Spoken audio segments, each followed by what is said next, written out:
Hello, my friends. Bob here. Got some more stories for you.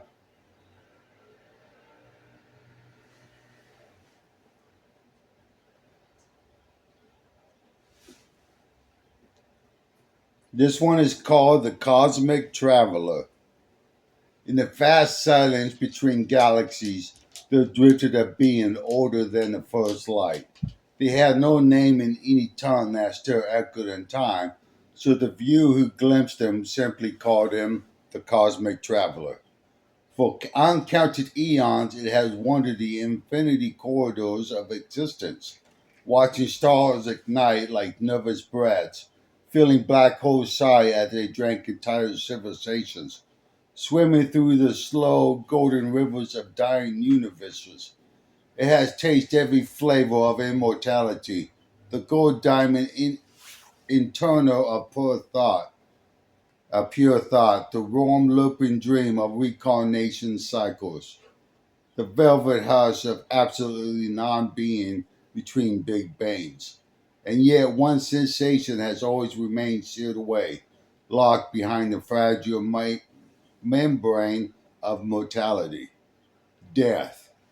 Not the abstract cessation of evil, of energy, but this philosophical disillusion of self, the real, animal, trembling thing, the moment when a warm body realized it would never be warm again.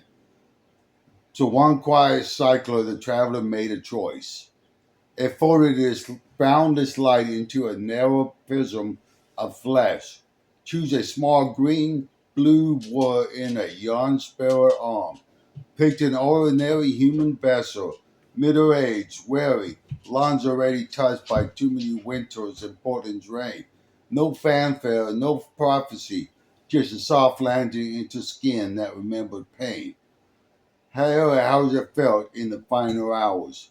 The traveler lay in a dim room, rain tapping on like distant fingers on glass. The heart, just a small stubborn drum, began to miss beats, then shudder, then whispered apologies. It noticed everything at once with crude clarity. The weight of blankets suddenly unbearable. The slow cooling of fingertips like stars winking out one by one. The way breath becomes something borrowed, rationed, precious. The strange intimacy of a body saying goodbye to itself. And then the fear came, not the abstract dread of philosophers, the primal, wet animal terror of a creature that finally understands the cage is opening and it cannot stay. A traveler laughed inside the failing lungs, a soft, astonished sound. So this was the missing note in the cosmic symphonics, the educated terror of being small enough to end. As the room blurred into a tunnel light, the boundaries of skin grew porous.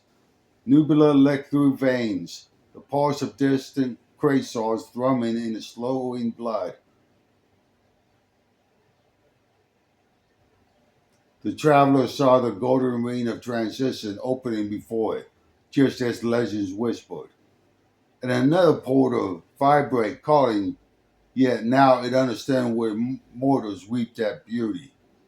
In her last heartbeat, the cosmic traveler finally knew what mortals had always carried, the unbearable sweetness of being temporary.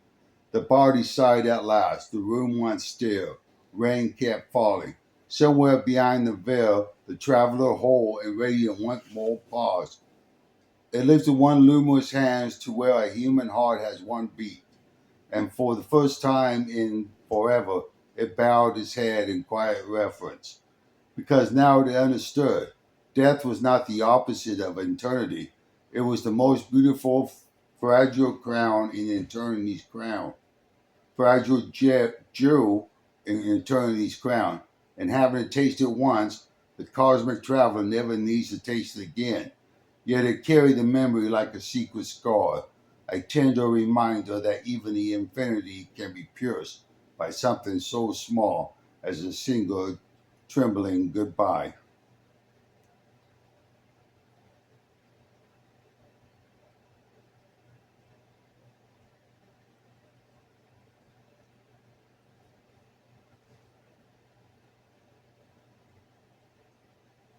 Let me know what you think of the Cosmic Traveler. Thank you.